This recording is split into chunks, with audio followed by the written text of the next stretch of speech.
IoT describes physical objects or groups of sub-objects that are embedded with sensor, ability, software, and other technologies.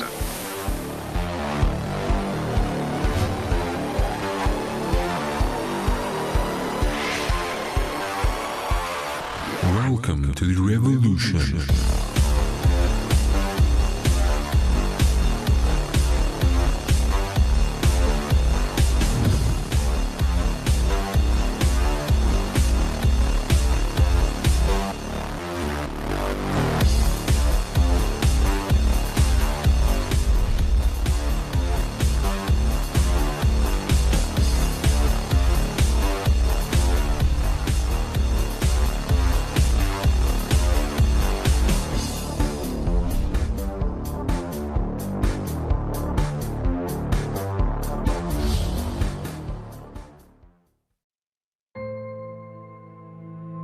Our vision is to enhance the emotional experience of everyone we touch. Our mission is to weave software and hardware into best-in-class solutions that ensure the enduring growth of our clients.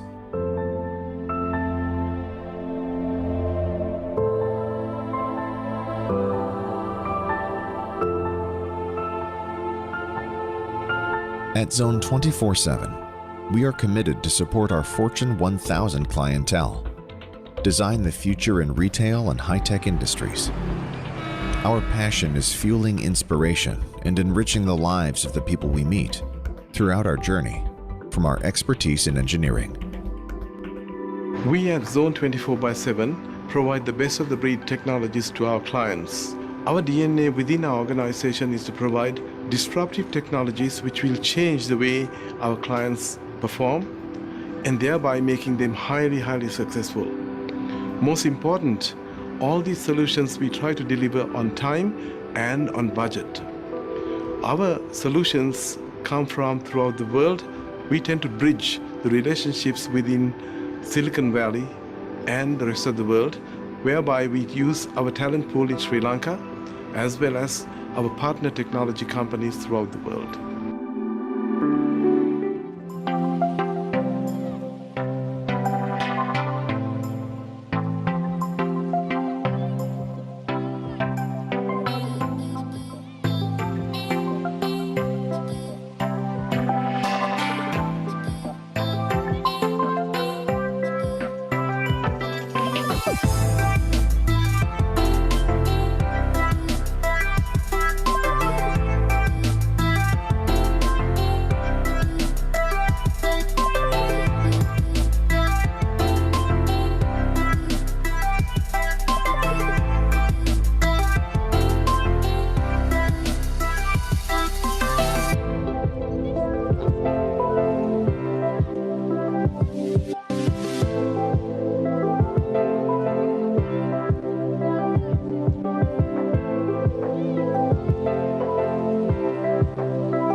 Very good evening to all of you. It is with great pleasure I welcome you all to the third webinar of the InnovMind workshop series. InnovMind is brought to you by the IEEE Industrial Applications Society Student Branch Chapter of Sri Lanka Technological Campus. Today's session will be under the topic Software Architecture in IoT. I'm Shakil Arifin, one of your moderators for today's event. Before we jump right into today's event, however, my colleague Asana will give you a brief idea on what the IEEE Industry Applications Society is. Thank you, Shakil, and very good evening to all of you. I am Asana Kandanarajji. Before we get to the session today, let me give you a brief introduction about the Industrial Application Society. IEEE Industry Application is a chapter of IEEE and is a world leader advancement of science and technology. The IES provides a professional connection for the engineering needs in the industrial sector. IEEE Industrial Application Society of Sri Lankan Technological Campus gives you the chance to connect and collaborate with the professionals of the industry and join with the valuable national and international projects. To be updated on all the events organized by the IEEE IAS of SLTC, make sure to like our Facebook page. The official IEEE IAS of SLTC Facebook page can be obtained by scanning the QR code on your screen now. Well, now that you have an idea about IEEE IAS, let's move on with the event. Definitely, Asana. So before we move further on with our event, I would like to explain to you the functionality of today's webinar. So today's webinar will be broadcasted simultaneously via Facebook and YouTube social media platforms via our respective social media pages. We'll also be hosting a live Q&A session to answer all of your questions. So please make sure to drop in all of your questions and comments through our Q&A platform Pigeonhole throughout the webinar. You will find the link in the chat box below, and as you can see on your screen, you can also scan the QR code. I encourage our participants to vote for the questions that they feel will be of interest to them so that we can provide high priority to those questions. Unfortunately, due to the time constraints of today's webinar, we will not be able to entertain all questions, but we will be able to provide those answers to you via our platform. So, just as I mentioned before, today's event will be streamed simultaneously via Zoom, Facebook, and YouTube. And to invite you all to today's session, I now invite the project co-chair, Manula Rajapaksa, to welcome you all. Hope I'm audible. You are audible, man. Thank you, Shagir. Hello, everyone. Hope you all are staying safe and healthy, and you guys had a great weekend. So, as the co-chairman of Project InnovMind, I would like to warmly welcome you all to the third day of the InnovMind workshop series. I welcome you all joining today via Zoom, Facebook, and YouTube Live, and especially all our participants from overseas who were there with us since the beginning of this workshop series.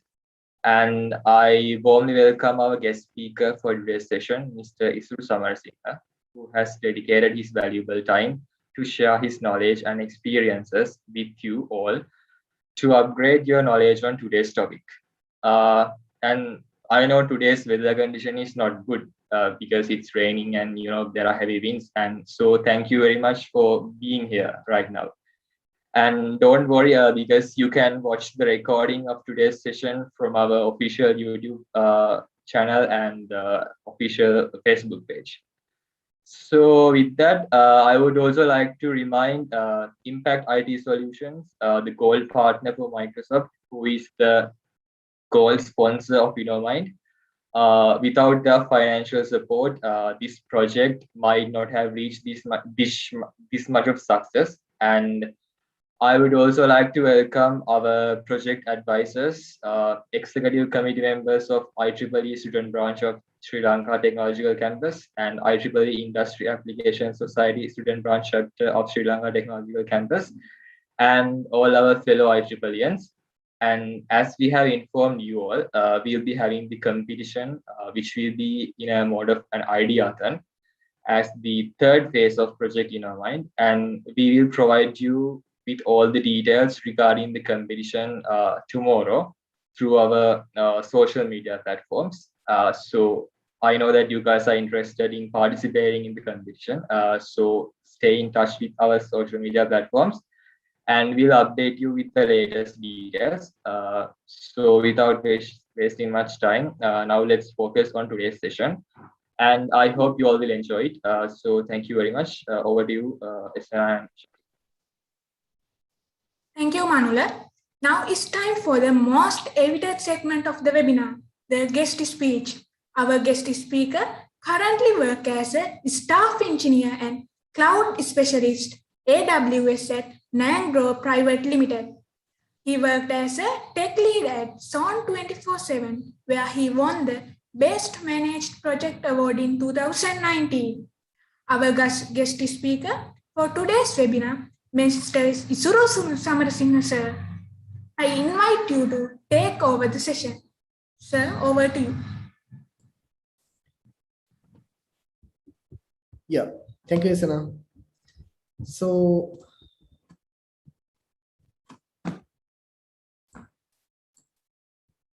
let me share my screen first. So, right, I can see a lot of people, a lot of tech enthusiasts are joining rapidly into this webinar to get an idea about how this IoT tech architecture is formed, right? I believe now you know how to design IoT platform. I believe now you know how to create IoT device itself, right? But is that enough? That's the first question I need to ask, right?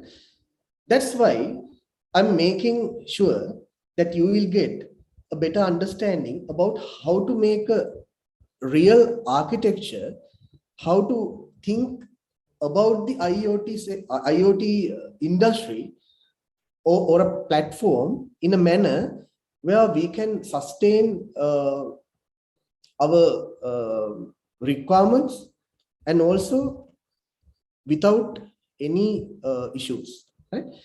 So let's start from POC to production. Now, I know you have a basic idea about how to design IoT device, but I know that only the IoT device might not be enough to create whole IoT spectrum, right? Trust me, in the end of the session, you will find out a lot of things which you didn't know before about how to design an architecture, especially IoT architecture, in a way that we can deploy production without any hassle, right? I'll move there.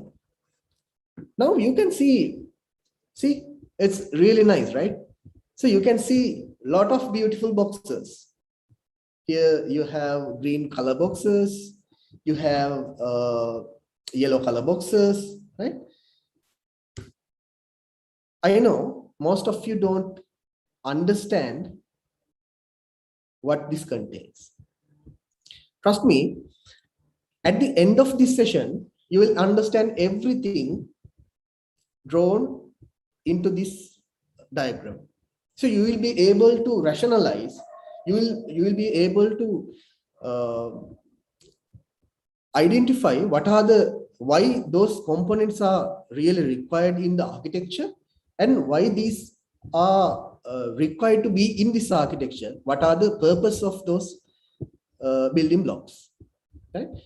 Let's just take a look at the box to check whether if you pick up something that you know. In left side, you have your IoT device. In right side, you have your IoT platform where all the data is restored and all the management tasks will happen, right? Let's move to the next slide. I can remember from Tilna's session, there was a really nice paddy field example that he brought up. I'm going to take you through a thinking process of how do you need to think before selecting all the components. You need to wire up all the components in such a way you can use it in POC level and also production level, right? You might have heard about this, how to design your IoT device in previous sessions as well. But as we are going to talk about the architecture, this is more required in this session as well. That's why I'm brushing these things up. As example, let's take the same paddy field example.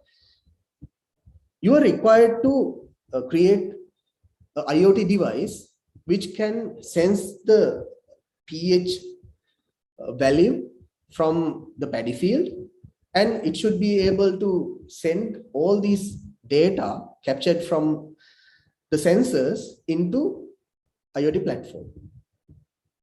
Right. If I am given this task, what I'll think? What will be my thinking process? Okay. So I know Java really well. I'm a Java developer from the beginning. I know I can write a IoT code using Java. Okay, that's fine. Then I can decide I can develop a REST API. I know what REST API is, so I can develop a REST API as a IoT platform or IoT backend. So now there's a problem. If I take Java as my programming language, you can't use Arduino because Arduino doesn't support Java. Now what I'll think? I chose Java, so I'll take Raspberry Pi and do the thing. Now there is another problem. When I take Raspberry Pi, it simply doesn't work with a battery. As you know, it needs more power to operate than Arduino. So yeah, that's fine. I'll take a wire cord. I'll plug it into a electric socket. Then it should be good to go. But just think about that thinking process. You thought about the language. Then because of the language, you moved into Raspberry Pi. Then you had to power it up. So you had to plug it in. Let's think about the real scenario and the real development environment where we are going to use this IoT device. It's a paddy field, right? We are going to deploy this IoT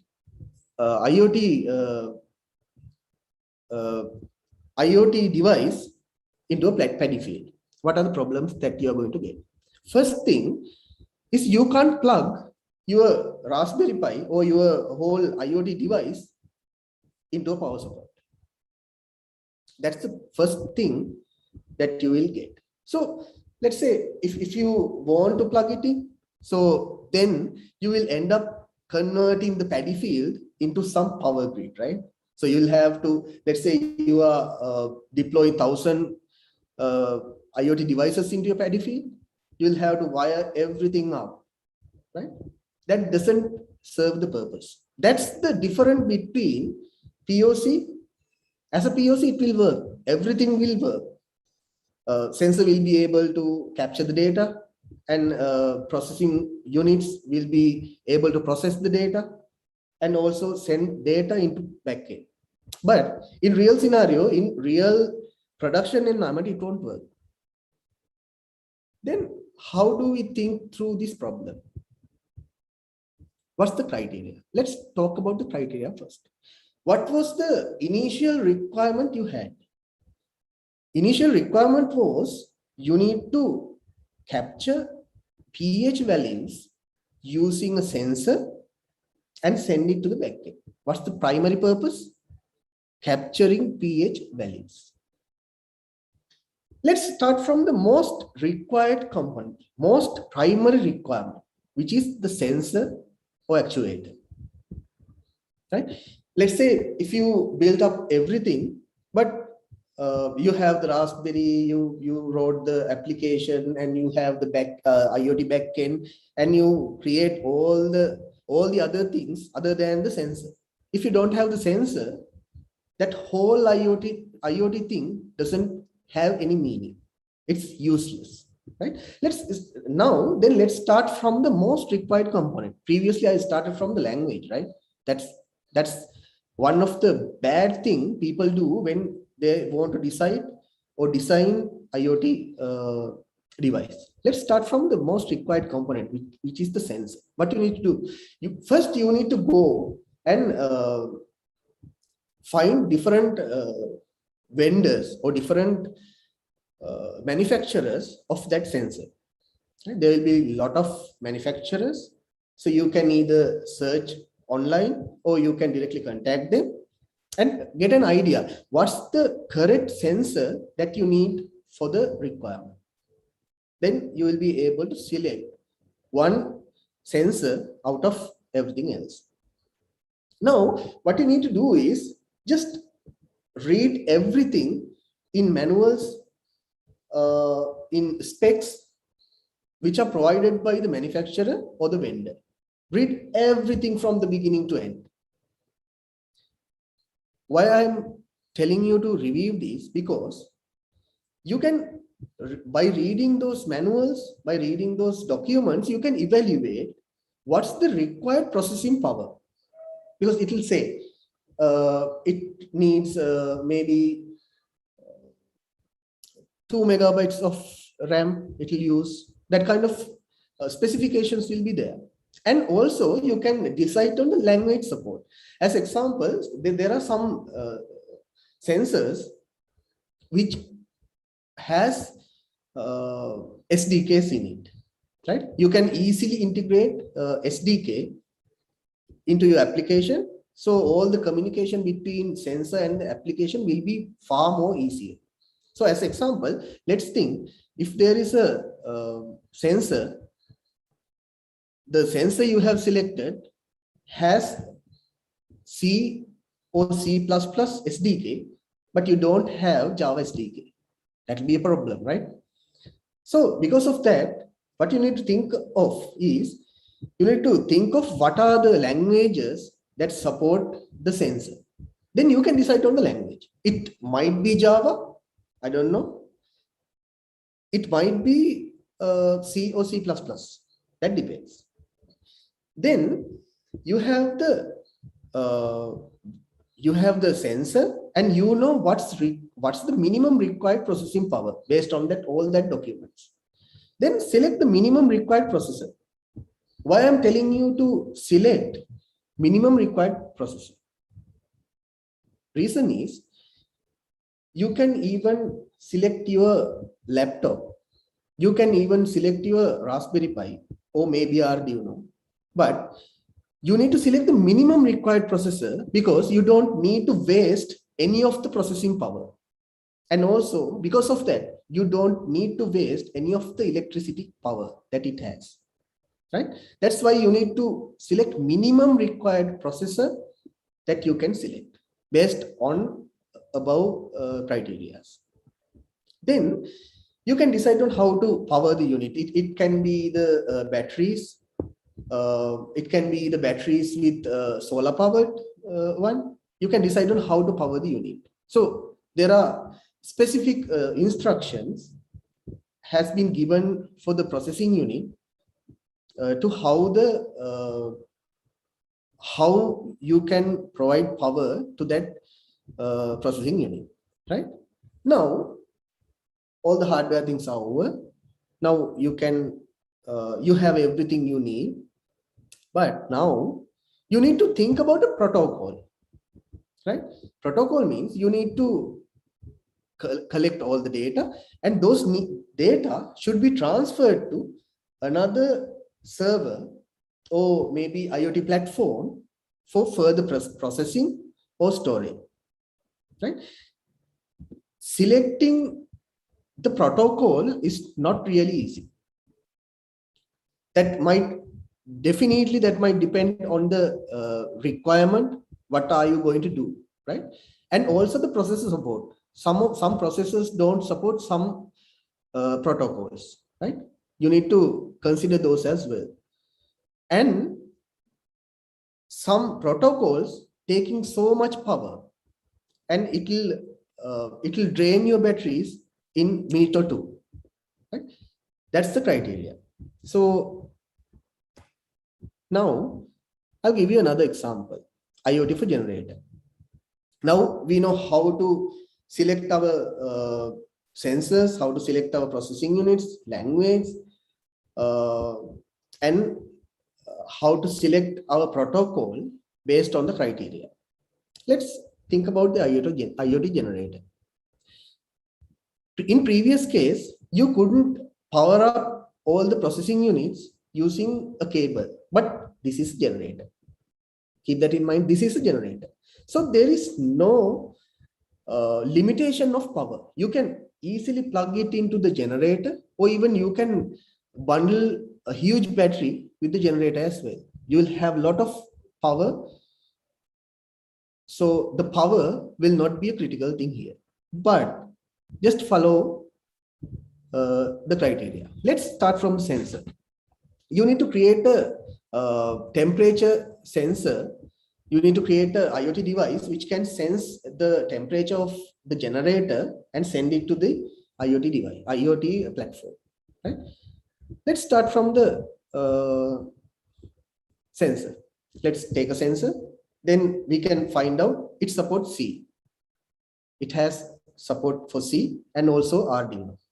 Even though I don't know C language, I need to choose C language, right? Because that's the best thing, that's the best way we can get a best outcome out of this, right? So, and also we can use MQTT or LWM2M, which are considered as very low powered protocols. Even though we have the power, we don't want to waste them. I told you before, we don't want to waste the power. We are just using whatever the processing power we required. We don't want to waste the processing power as well as the electricity, right? So now you know how to select hardware and the languages to build your own IoT device, right? Now let's dive deep into the protocols. Here I have listed 5 protocols: HTTPS, MQTT, AMQP, XMPP, LWM2M. So these are, like, if you don't know these protocols, that's okay. Don't worry. You'll get to know about this, right? But the only thing is you need to select the exact, you need to select the protocol based on the exact requirement, exact power requirement, and the functional requirement of IoT device. Let me tell you about, out of these 5, let me tell you about HTTPS and MQTT. What's the core difference between HTTPS and MQTT? HTTPS is basically one-way communication. As you know, if you are developing a REST API, you will use HTTPS. So that's a one-way. So client will call the server. As a response, server will return something to the client. That's how HTTPS works. If the server wants to connect to the client or maybe the IoT device, it can't do it until IoT device or the client start the connection, right? That's HTTPS. But MQTT is quite different. MQTT is a pub/sub mechanism. Underneath, let's say if you want to send some data from server to IoT device, yes, you can do that. If you want to send some data from IoT device to server, yes, you can do that as well. So that's the main difference between those protocols, and you need to choose the right fit for your job, right? I'll tell you what will happen if you choose the wrong protocol. That's very important when you are creating the POC or maybe POC IoT device. Everything will work fine. Everything is okay. But if you want to move it to the production, these things will matter. I'll show you how. If you choose the wrong protocol, I'll tell you about MQTT and HTTPS. Normal request size of MQTT message is 2 bytes, right? And for HTTPS, it's 1 kilobyte of a size, right? You'll think, what? It's not It's not even something that we consider, right? It's 1 KB. What change can do by saving 1 KB, right? Let's go ahead. So let's say your IoT device is making a request per minute. So you will end up making 1,440 requests per day. Let's calculate, let's do the math. For MQTT, at the end of at the end of the day, you will spend 0.00288 megabytes, right? And also for HTTPS, you will end up using 1.44 megabytes per day. Okay, that's also fine, right? 1.44 MB is not a huge thing. So what's the catch, right? Remember that I told you we want to move from POC to production. In production environment,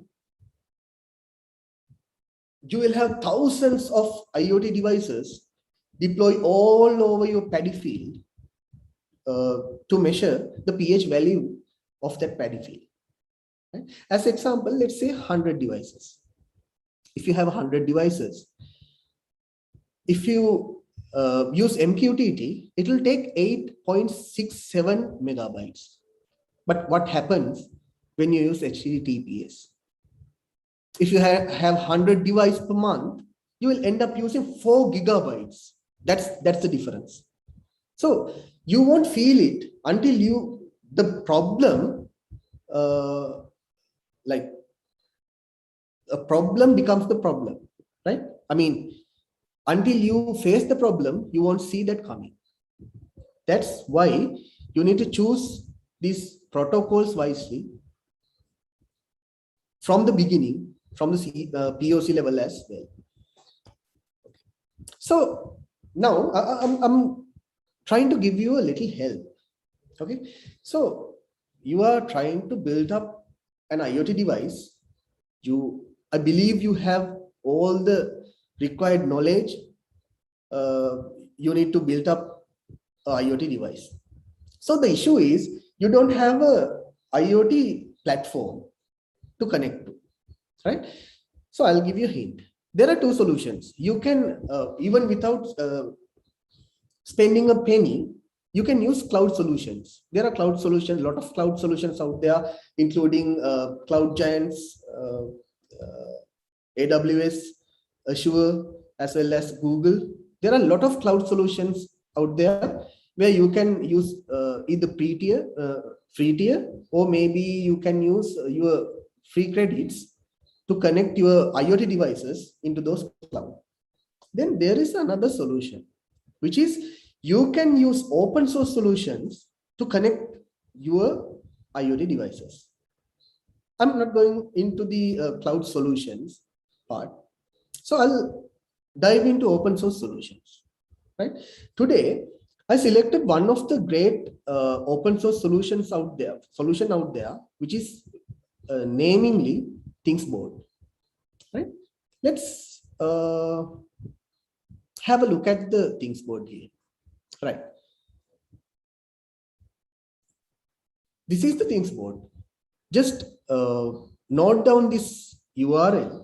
This is an open source platform which support HTTPS, MQTT, CoAP, LWM2M, those kind of protocols, right?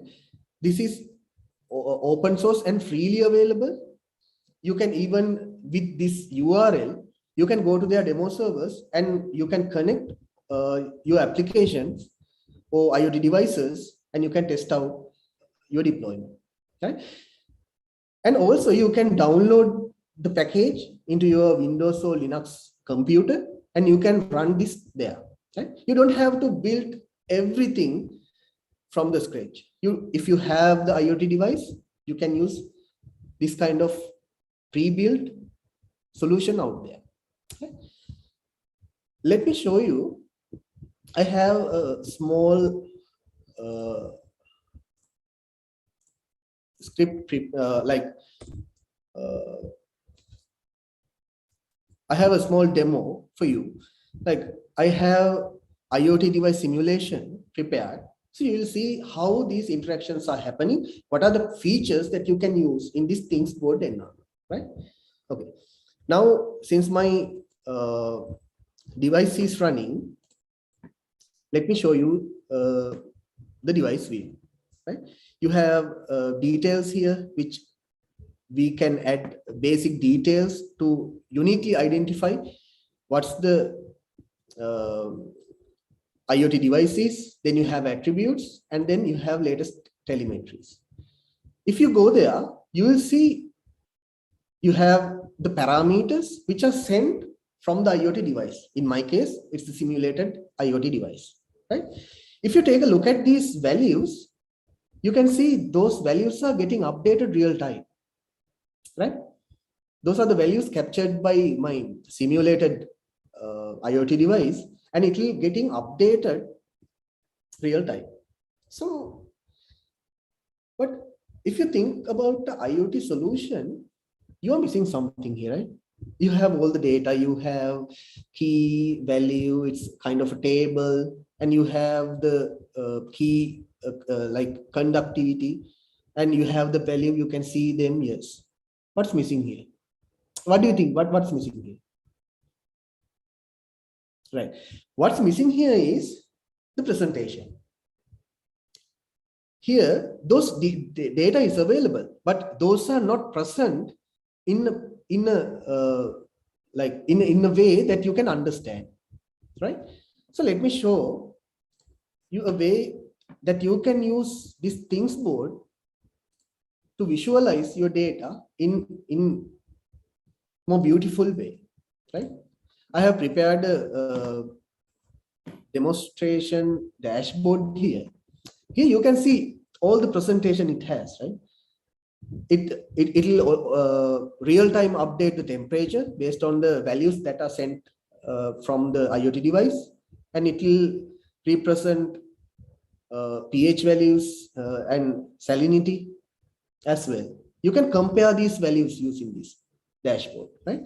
And also you can see what's the density right now, right?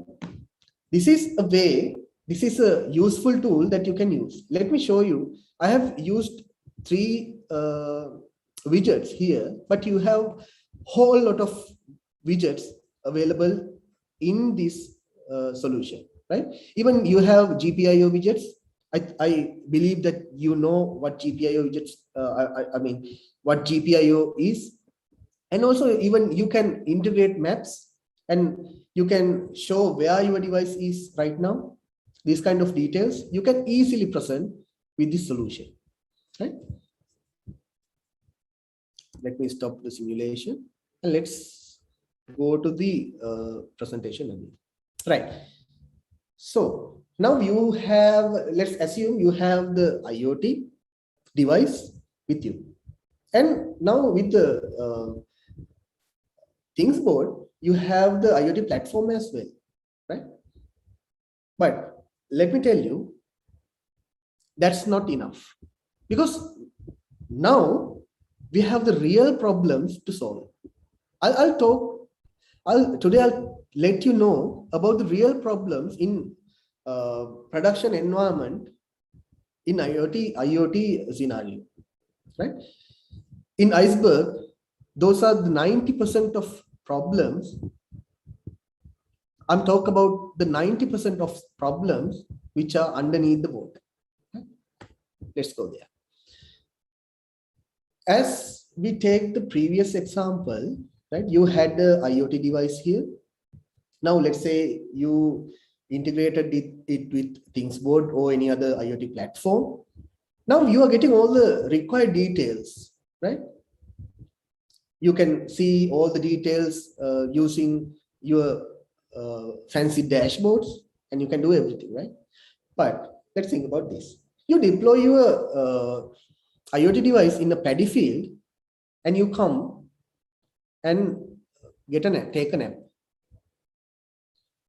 There is a heavy rain, and there is a flood, and all the paddy field was washed away.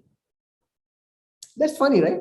So you you can't always take care of your paddy field. So you built up a solution to identify if there are higher, if the water level is higher or the pH value changes. You can detect them now using your IoT device. But suddenly there was a flood. There is nothing now, right? Even though you have the IoT device, if you are don't using it to make the real value, it's a waste. Let me tell you, if you have your IoT device, you should be able to, or maybe the IoT devices should be able to alert you when there is a flood. As example, you have your IoT device, it's capable of telling you that the current water limit, right?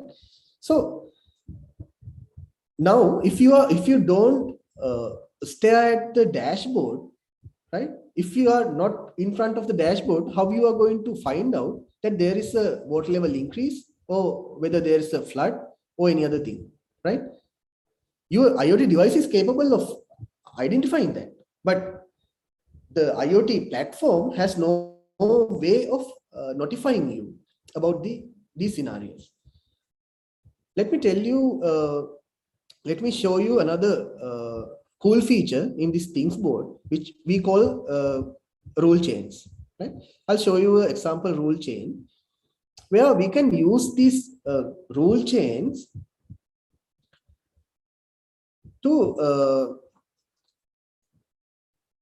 send us an alert, maybe an email, it could be a SMS based on a logic, specific logic, right? As example, we can, these are drag and drop. You can drag and drop everything and you can make relationships, right?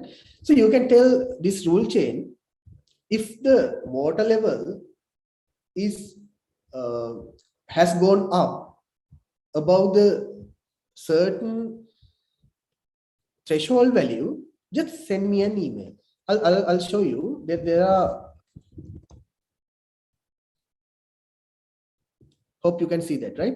You can even send that an email, or maybe you can send an SMS to your mobile phone, right? Now you are notified when there is a issue, when there is something wrong, you will get notified. That's a really cool feature, something you really required in IoT platforms. Let's go to the next thing. I'm keep telling you that we are talking about the real scenarios, not the POC, right? In real scenario, when you have an IoT device or devices, you are going to deploy it in the real environment. Let's say, as example, you are deploying thousands of sensors or IoT devices in your paddy field, right? It'll be all over your paddy field, and all of these will take the sensor readings and will send back to the server. Suddenly, you realize that some one or two IoT devices are not sending us details, right? When there are thousands of devices, it's really hard to figure out that, as well as, however, you figure out one or two devices out of 1,000 devices are not sending data, right? Since we are using network connectivity, 4G and Wi-Fi, right? That could be because of connectivity outage, right? And there is a battery as well. So it might be because of battery drain, or maybe there are a lot of applications running in the IoT device, right? So that could be because of this device application or OS crash, right? It could be anything. Now, what you will have to do, you have to go to the paddy field and you have to collect all the IoT devices and you have to bring them home, plug it into your laptop or a laptop, and you will have to debug what's going on. You will find out. Finally, you will find out. Okay, this is not working because of battery drainage. This is simply not working because of connectivity issue, right? But you had to take care of 1,000 IoT devices in that way.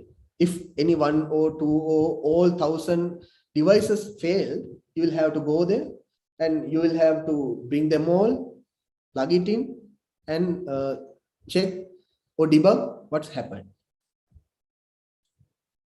In a production system, in a IoT production system, what we need is to minimize the human interaction. Right? We are always trying to solve issues without a human up to some extent. Right? I'm not saying we can solve everything, but some of them can. So I'm going to tell you about how to create a robust, reliable, and resilient IoT device which is ready for the production environment. I know you don't understand a thing, right? Robust, reliable, and resilient. Those are just few words. Let me explain what's going on in the IoT world. So the IoT devices should not lose the data captured. Like, IoT device collect data using all these sensors, and it's trying to send those data into the cloud. What if that network connectivity has lost? What will happen to the data? You will end up losing all the data, right? You will end up losing all the data. Let's say the network outage is lasted for 1 hour, then it will be you will lose all the data within that hour, right? Then again, the next thing is this IoT system should be able to remotely monitor, remotely identify error, and correct some of them remotely. Right? That's funny, right? What did I just say? Should be able to remotely monitor, remotely identify errors, and correct some of them remotely. Right. So you will ask me, we developed an IoT application which should be capable of monitoring the paddy field, but we end up monitoring our own IoT device, right? Trust me, that's the real scenario that we face in a production system. And also there's one thing, device should be able to self-heal in some scenarios, right? I'll tell you more about later, right? So in left side, here we have the simple architecture for an IoT device. You saw the previous whole architecture and I cropped this from there, right? Here you have yellow colored boxes, IoT agent, drivers and SDK, sensors, OS and other related software, processing unit and device hardware, and power source, right? You have all these things which you know, but you have some other green colored boxes you haven't even think about. Monitoring and alerting, self-healing mechanisms, and queue, right? Let me tell you about monitoring example. Let's say you have the IoT device deployed in production. Then there is a failure in one of the, like let's say there is a low battery, right? One of those devices have really low battery level. Let's say there is no way of identifying that device until it fails, right? Because of that, we really recommend sending IoT device related data into the IoT platform as well. Let's say including CPU usage, RAM usage, and remaining storage and battery percentage, those kind of things, right? So in that way, let's say if we get a notification saying batteries less than 20%, right? So we will be able to attend to that IoT device before it fails, before it loses any more data, right? And also the self-healing mechanism. That's really important thing in production IoT system, right? In self-healing mechanisms, usually what we are using is a watchdog. We call it watchdog. There are two types of watchdogs: software watchdog and a hardware watchdog, which is very reliable, right? Most of the time, most of the industrial use cases, we are using hardware watchdog. So what it will do? Let's say there is a watchdog is some hardware or software which we can instruct to handle some situations based on the errors or maybe environmental scenarios that happen. Let's say, as an example, you have the IoT device. Within that, your IoT application is throwing an error. Because of that, you are not sending data. So we can instruct the watchdog to restart the application. Then most probably it works. Sometimes it doesn't work, but we can try, right? And also, let's say there is a sensor which is malfunctioning. We can instruct the watchdog saying restart the whole application, whole IoT device, and let's see what's happening, right? So for all the, let's say, application errors, for OS errors, for sensor errors, now you don't have to attend to everything, right? Watchdog or self-healing mechanism will take care of it. And the other one is the queue. This is one of the most important things that you need to think about when you design the IoT agent. Right? Why this is important? I told you before, there can be a lot of internet outages going on, right? There are a lot of connectivity issues that are going on. Let's say IoT agent is collecting all the data and it's trying to send all the data into IoT platform. What if at that time it doesn't have the required connectivity? All the data will be lost, right? So as I told you before, if that outage keeps going for 1 hour, you will lose all the data you have, right? What IoT agent should do, it should be able to queue all this data until the network issue is resolved. Once the network comes back online, IoT agent can push all the data from queue to IoT platform. There you won't miss a thing, right? Okay. Now you have an idea about what are the things you need to think about when you design a IoT device, right? Not only the IoT agent, not only about the sensors, you need to think about these problems and you need to solve these problems as well. Okay. Now, this is the same diagram I showed in the first place. Now you have, I believe now you have a better understanding about this part in your left side, right? Now let's talk about the IoT platform where we are going to use, we are going to push all the data from IoT devices, right? So here also you have yellow colored boxes, right?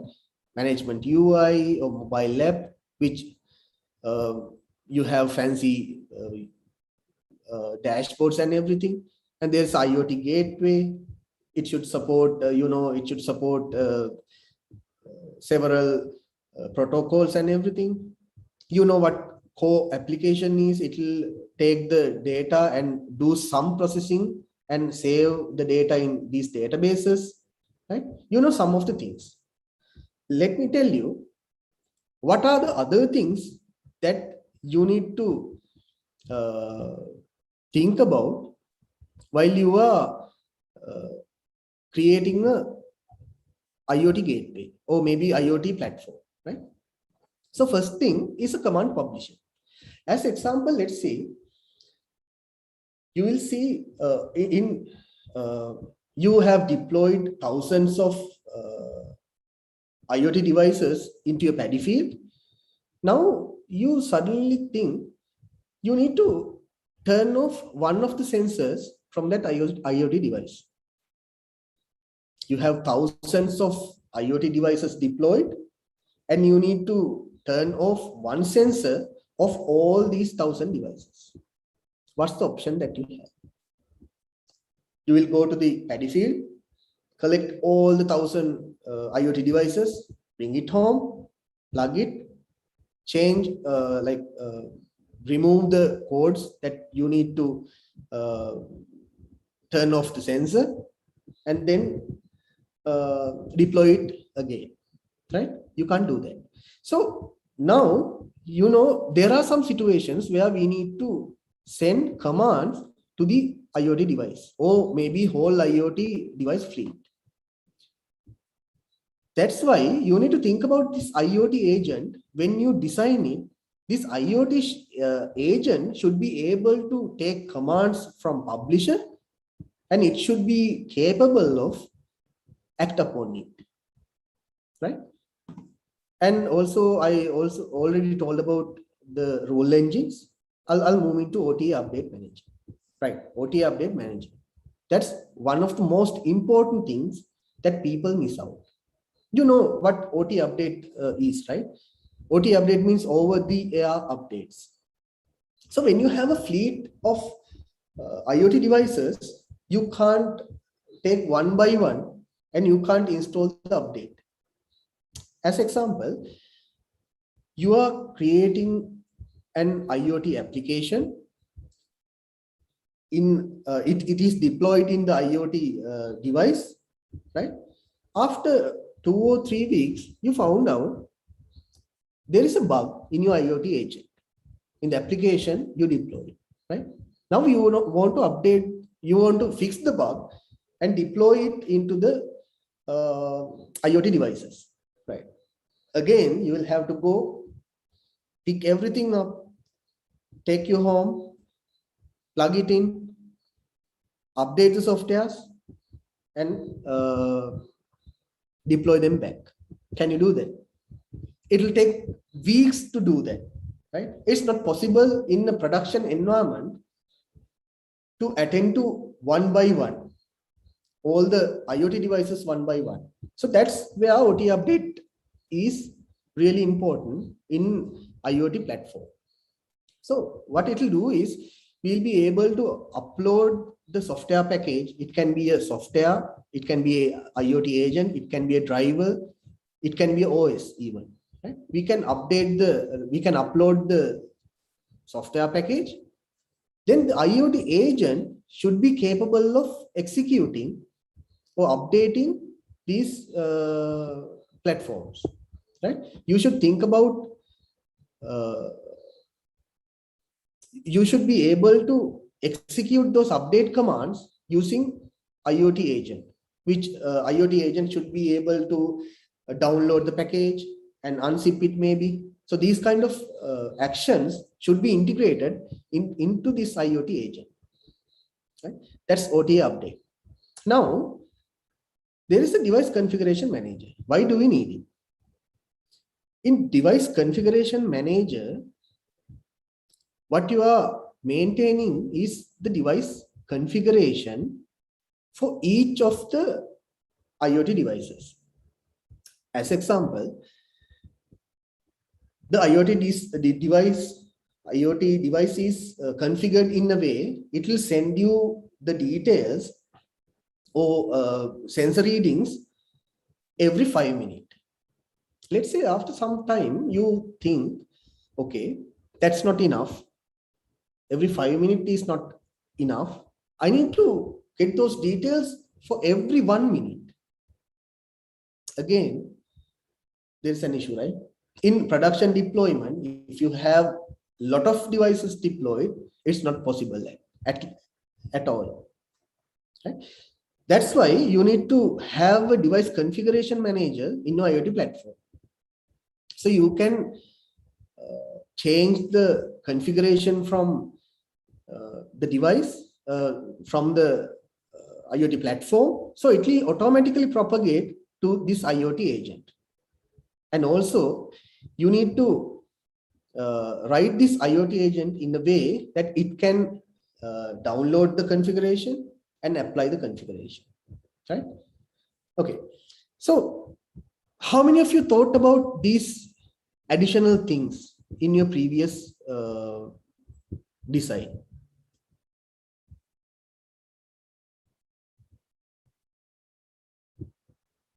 So these are something every IoT device designer missed out.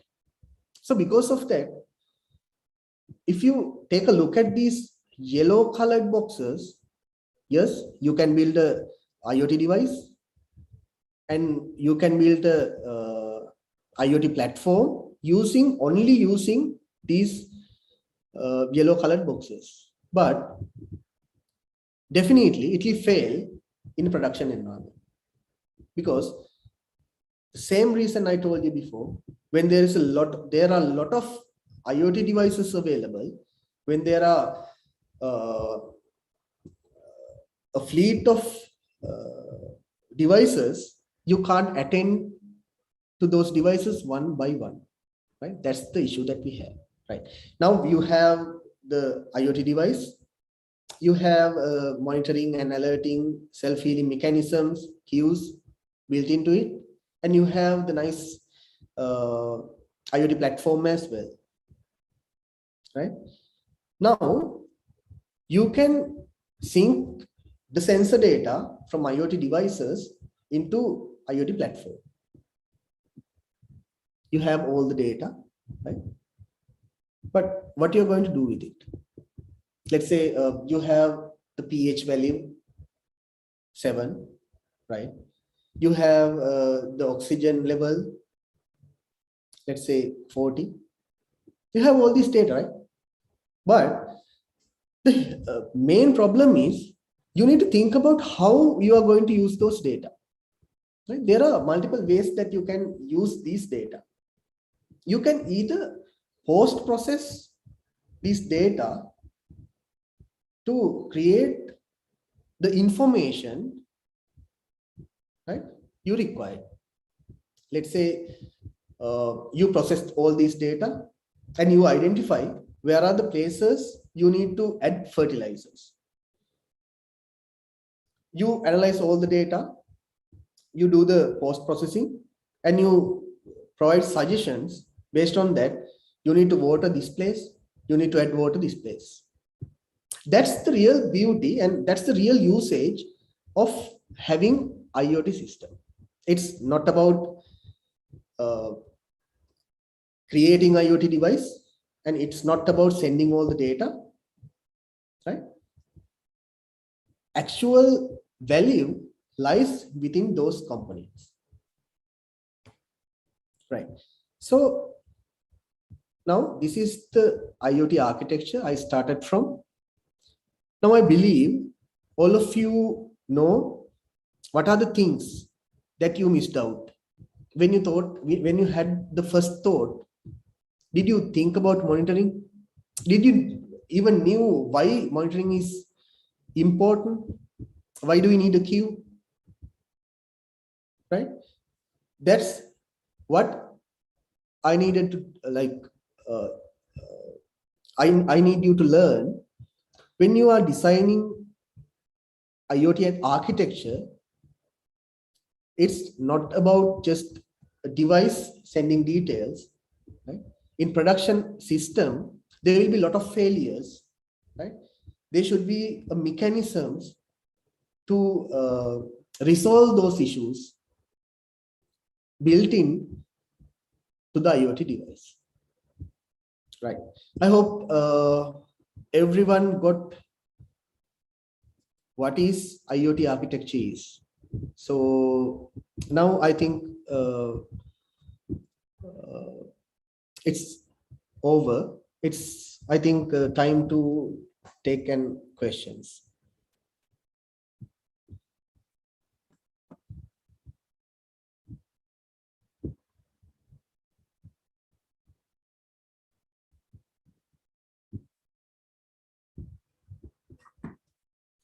Is there any questions that anyone need to ask?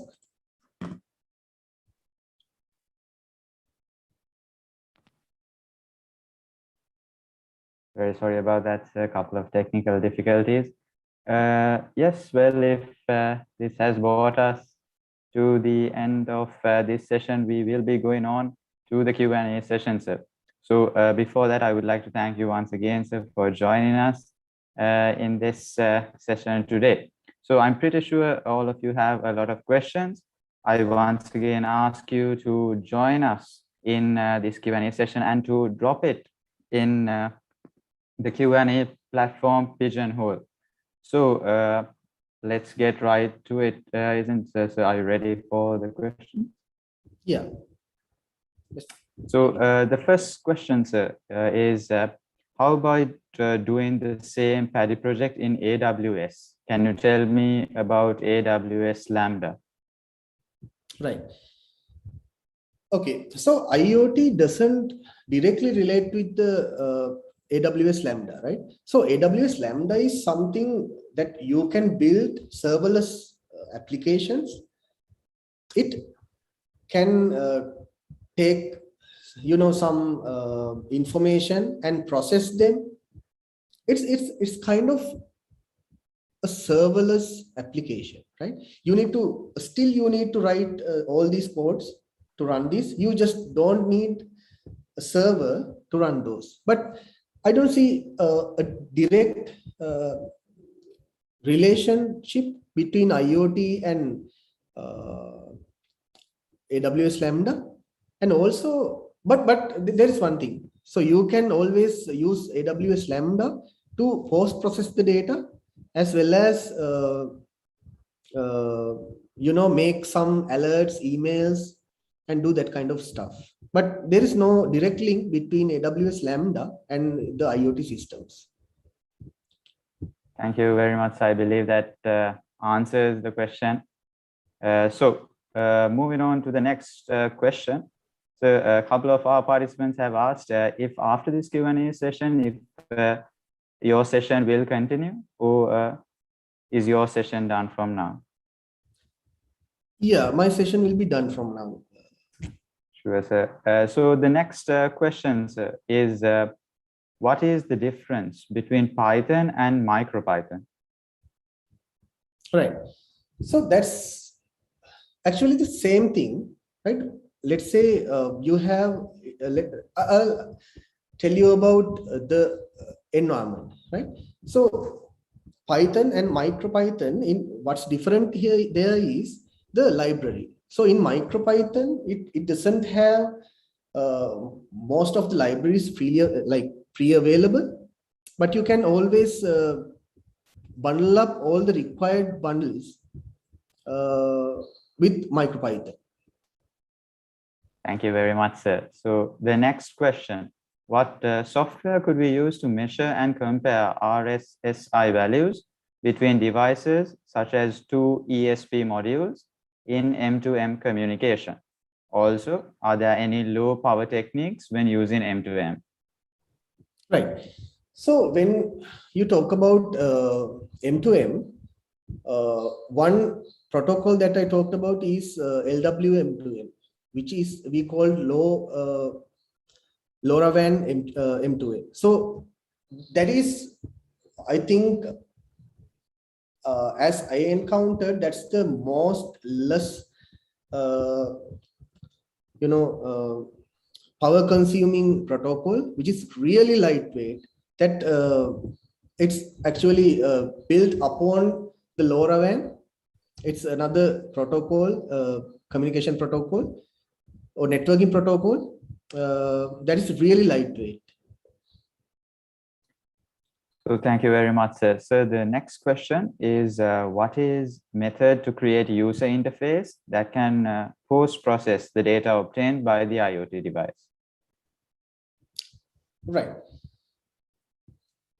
So, come again. Sure, sir. What is the method to create a user interface that can post-process the data obtained by the IoT device? So usually we don't process data in UIs, right? So we usually do the processing in backends, where that's one use case for Aws Lambda, as you heard. We don't usually, process data in front end. So you might have seen that I used Thingsboard to create rules in rule engine, right? Even though we are creating those rules in front end, that doesn't mean those rules are running in front end, right? Those rules will be deployed into backend. So the processing engine will process those data. Thank you very much, sir.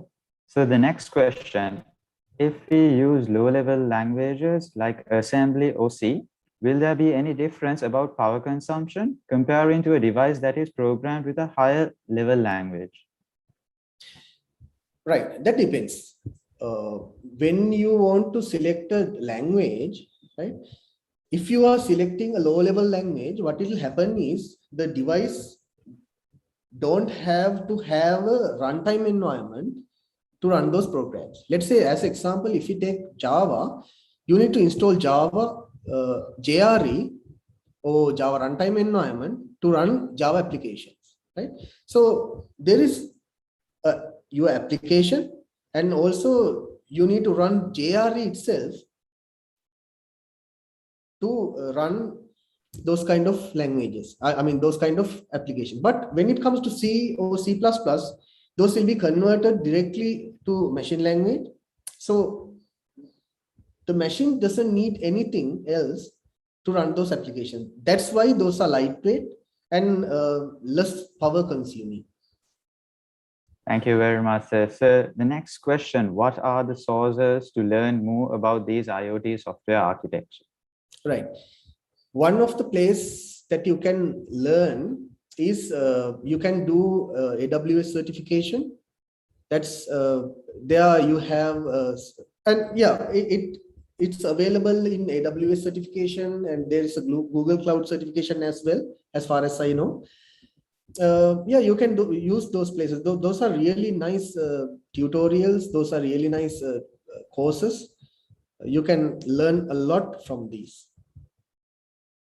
Thank you very much, sir. So I believe those are all the questions we have due to the time constraints of our event today. I'd like to give a few small reminders to our participants. Please make sure to fill in the form we have put below, because that will ensure your valuable certificate.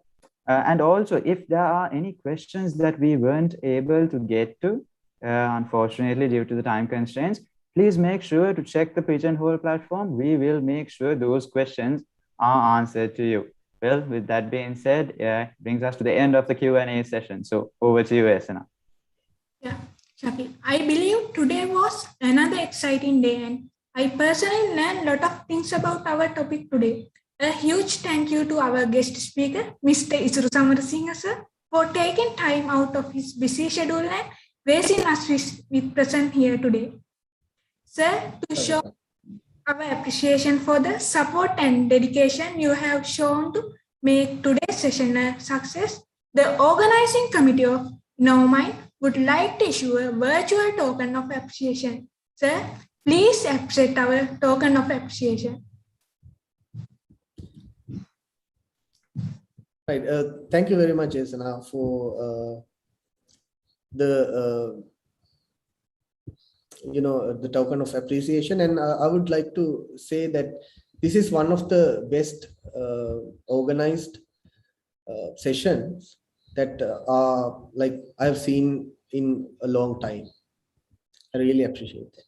It means a lot to us, sir. Thank you very much. Thank you, sir.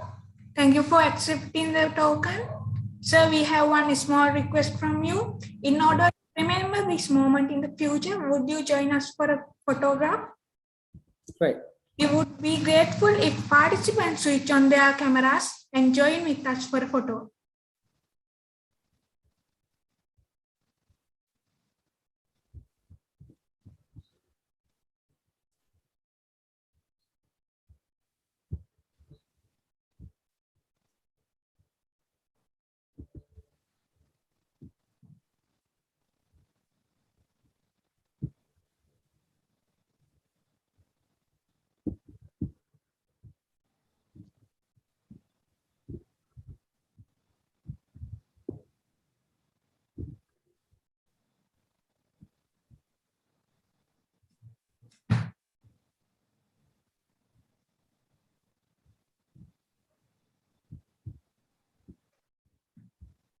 Yes, thank you for participating for the photograph. We have a small announcement for all our competitors next week webinar. Over to you, Shakir.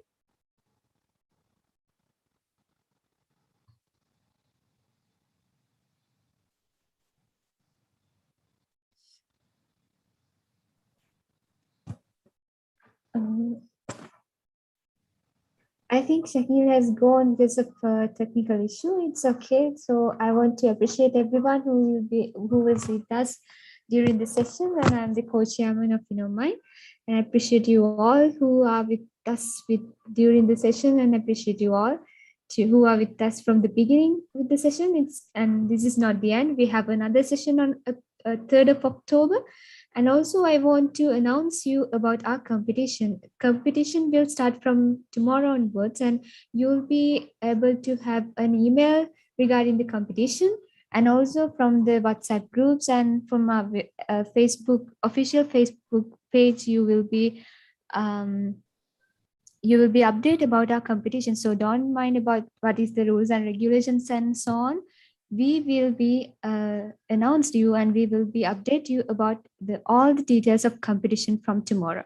So I invite you all to participate our competition, and also another remind to you, a competition will be you can participate for the competition as a group or individual. For a group, there are maximum 3 members. You can join with your friends, 3 of your friends, or you can participate individual. You can, if you can't find a friend from your to your group, you can put a message in a WhatsApp group asking a friend to join with us, to join with you, and to make a group to participate in our competition. So for the winners of the competition, we'll be able to have valuable certificates and cash prizes. And the certificates for the competition is not the certificate for the workshop series.